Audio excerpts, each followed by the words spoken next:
Bonsoir tout le monde, bienvenue pour le live de ce soir.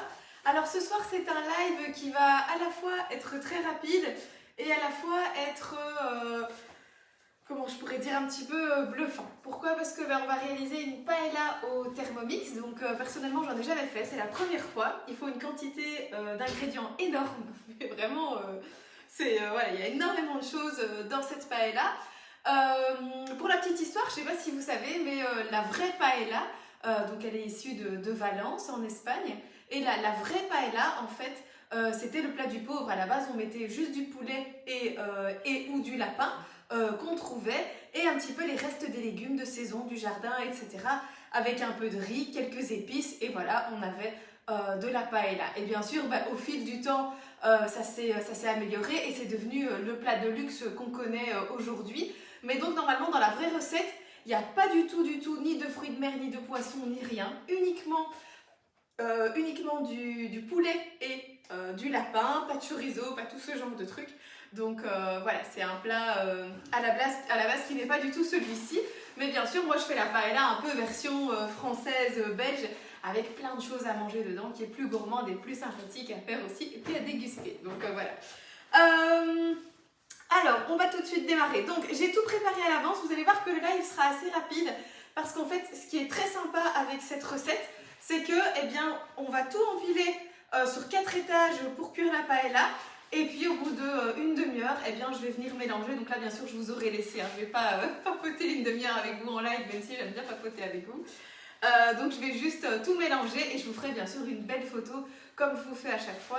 Et j'espère qu'il y en a qui font la paella avec moi ce soir ou qui la refont plus tard chez vous, même si vous me regardez en replay. Eh bien voilà, je vous donnerai quelques petits conseils et astuces après la cuisson. Voilà, si je vois qu'il faut rajouter un peu d'épices ou des choses comme ça, je reviendrai vers vous. Alors, tout de suite, on commence. Donc, très simple, on commence par mettre 100 g d'oignons jaunes coupés en deux. Donc, j'ai pris un oignon, vous le savez, moi qui fasse 55 g ou qu'il fasse 225 g, c'est l'entièreté de l'oignon qui va dans le Thermomix. Aujourd'hui, coup de bol, il fait 100 g tout rond. Donc, voilà. Hop. Alors, ensuite, on insère le couvercle et le gobelet doseur et on va venir hacher 5 secondes vitesse 5 pour avoir des petits morceaux.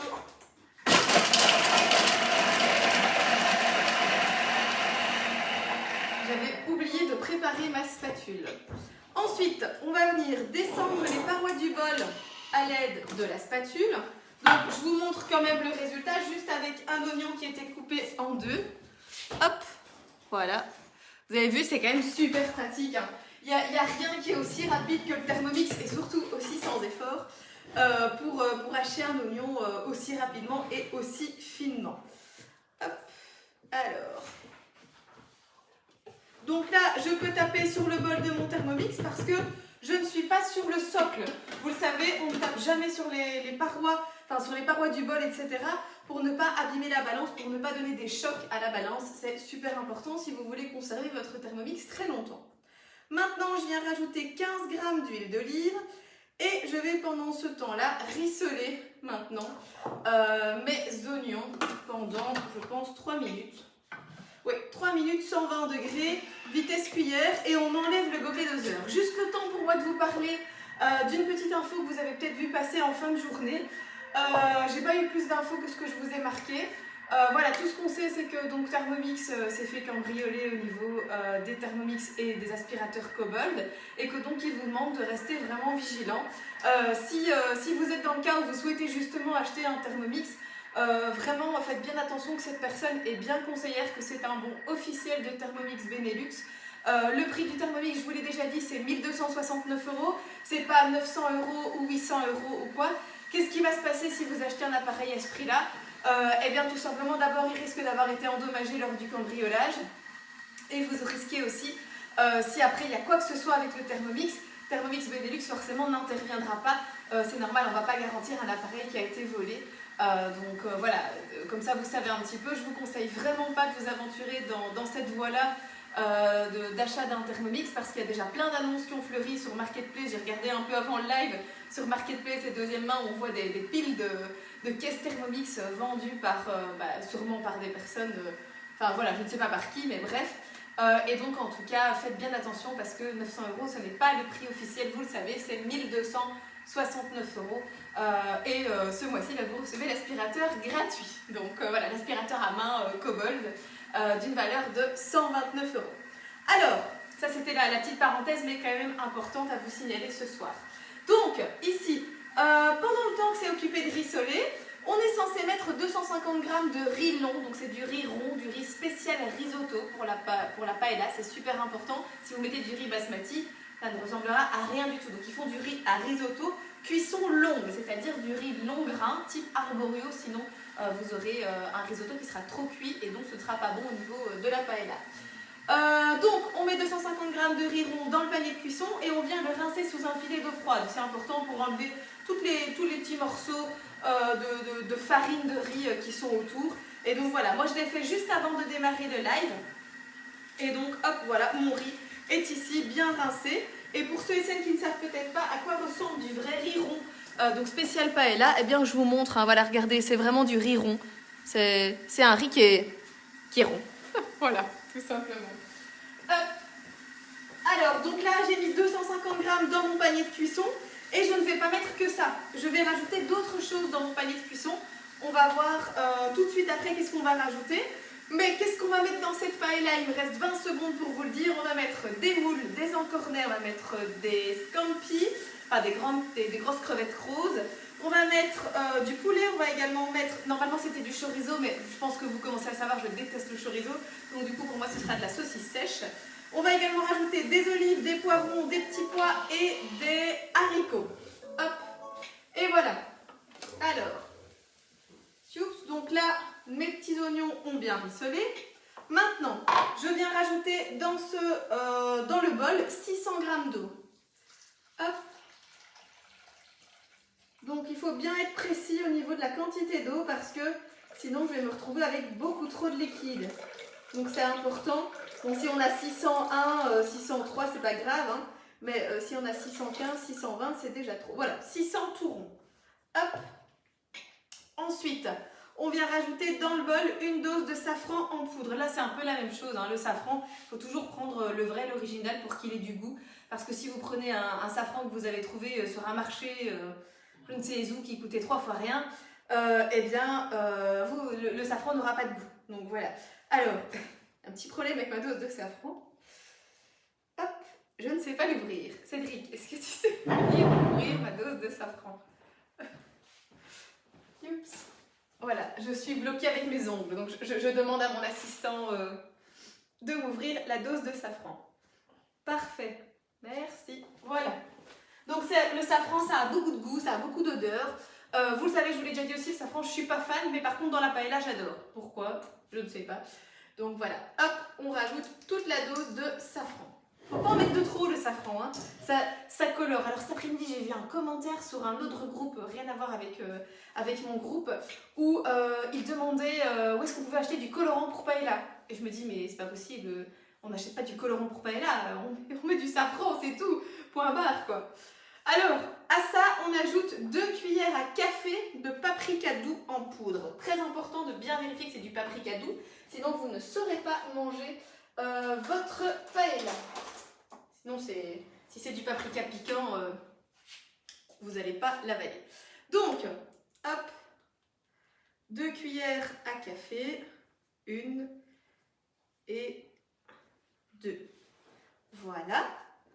Ensuite, on vient insérer maintenant, donc là c'est là qu'on commence tous les étages. Vous allez voir, c'est très simple, très pratique et très chouette. On va venir mettre tous les ingrédients l'un au-dessus de l'autre. Et puis, on va venir prendre l'apéro pendant une demi-heure, on revient et c'est prêt. Donc, le panier avec le riz, c'est fait. Dans le panier, hein, faites bien attention. On ajoute maintenant 100 g d'olives noires, normalement, mais vous allez la prendre, j'aime pas les olives noires, donc j'ai mis des olives vertes. On rajoute ensuite 75 g de poivrons jaunes et 75 g de poivrons rouges coupés en lanières. Toujours dans le panier de cuisson, hein. On est toujours dans le panier de cuisson. On ferme, on vient mettre ensuite le couvercle. Hop. On vient mettre en place le varoma et là, on va mettre énormément de choses là-dedans. On va croiser les doigts pour que ça rentre parce que j'ai un peu plus d'ingrédients que prévu. Donc, maintenant, on est censé mettre 500 g de moules fraîches préalablement nettoyées. Alors là, les paquets de 500 g, ça n'existe pas. Le plus petit que j'ai trouvé, c'est 1 kg. Donc du coup, ce sera 1 kg de moules jumbo.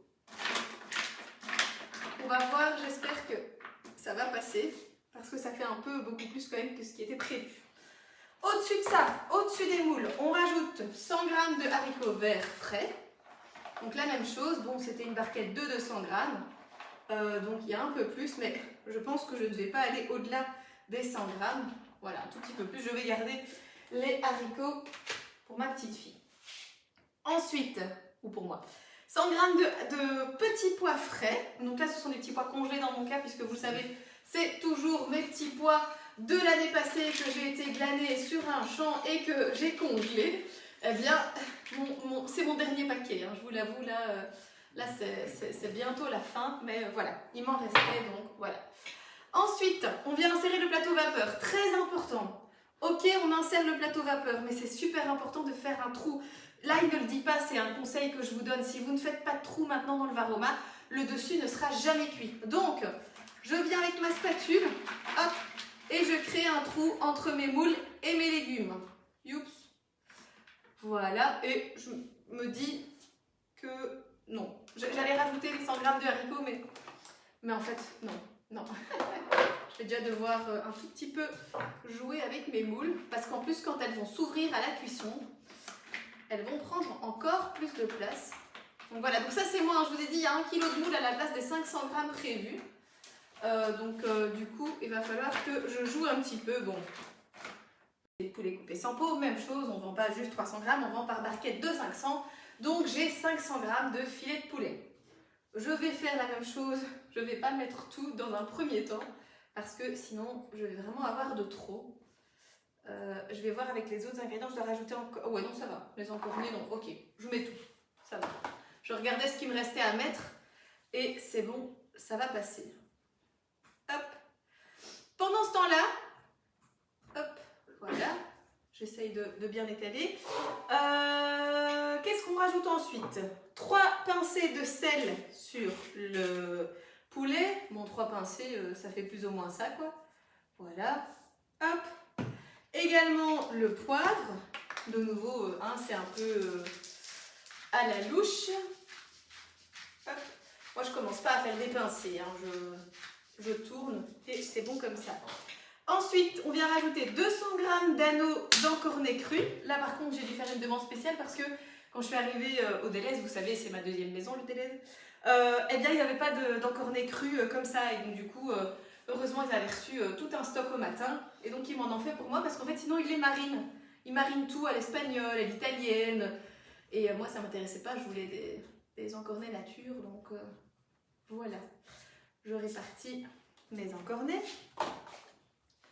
Ensuite, on ajoute 200 g de chorizo émincé en fines rondelles. Ben, vous le savez, je ne mets pas de chorizo. Donc moi ici, je mets de la saucisse sèche. C'est pour dire de remplacer. C'est pas indispensable. Hein. Si vous n'aimez pas, vous ne mettez pas. Si vous n'aimez pas les encornets, vous ne mettez pas. Si vous ne voulez pas de moule et que vous voulez remplacer par tous des petits coquillages, enfin ce que vous souhaitez, c'est faisable. On n'a jamais dit que c'était des recettes qui étaient figées. C'est vrai qu'au départ, j'avais dit que j'allais modifier des choses, mais en fait, oui, j'ai quand même modifié quelques trucs. Mais voilà, la recette me plaisait plus ou moins comme ça, donc pour moi, c'était bon. Et voilà, c'est déjà fini. Donc, je récapitule tout ce que j'ai dans mon thermomix. Je fais un petit peu de place. Hop, je viens mettre le couvercle et je lance pour 30 minutes de cuisson en température varoma. 30 minutes, étant donné que j'ai mis un peu plus, je pense que je vais directement partir sur du 35 minutes parce que j'ai quand même 1 kg de moule, donc du coup je préfère mettre un peu plus directement. Dernière petite chose qui me reste à vous expliquer avant de partir, donc je récapitule, qu'est-ce que j'ai dans mon Thermomix actuellement? Dans le bas du Thermomix, j'ai des oignons avec mon bouillon, safran, paprika. Au-dessus, j'ai mon riz qui est occupé de cuire avec, qu'est-ce qu'on a mis dans le riz? On a mis des olives, on a mis des poivrons. Et encore au-dessus, dans le varoma, j'ai 1 kg de moule avec les petits pois frais et les haricots. Et encore au-dessus, j'ai du poulet avec, là j'ai un trou de mémoire, avec du poulet, les encornets, le chorizo, le saucisson sec pour moi, le sel, le poivre, etc. Voilà. Qu'est-ce qui reste juste encore sur le côté? Ce sont les crevettes cuites, les grandes gambas cuites qu'on vient rajouter à la fin puisqu'elles sont déjà cuites. Et donc, c'est quand tout est fini, on les rajoute à la paella et elles vont se réchauffer le temps d'être dans la préparation. Donc, quand tout est fini, qu'est-ce qu'on fait? On prend un grand plat, on vide tous les différents éléments du Thermomix dans le plat, on mélange et on déguste. Donc, voilà, du coup... Je vais vous laisser ici pour ce soir. C'est un live très rapide, 17 minutes. J'ai lancé 2 minutes en retard, donc même 15 minutes. Voilà, c'est une recette assez sympa. Je vous mettrai mes impressions aussi. Bien sûr, je ne m'attends pas à ce que ce soit la vraie paella qui macère pendant des heures dans une grande poêle à paella. Mais ici, en tout cas, ça a l'air d'être une très bonne paella express, on va dire, quand on a envie d'une paella et qu'on a envie de la faire soi-même quand même. Eh bien, ça a l'air d'être vraiment bien. Donc, voilà. Je vais quand même regarder s'il n'y avait pas des questions. Ça bug, ça coupe. Ah, ouais. Ok. Oui, je sais pourquoi ça coupe. C'est ma faute. C'est parce que je suis restée en Wi-Fi. Mais bon, de toute façon, j'ai fini le live. Mais je vais vous poster le live. C'est à cause du Wi-Fi. Donc, voilà, je vais vous poster le replay. Et désolée pour toutes les coupures. Il faut que je pense à chaque fois à repasser en 4G. Voilà, je vous souhaite une très bonne soirée. Je vous poste la photo dès que c'est fini et je vous dis mes impressions. Bonne soirée, salut!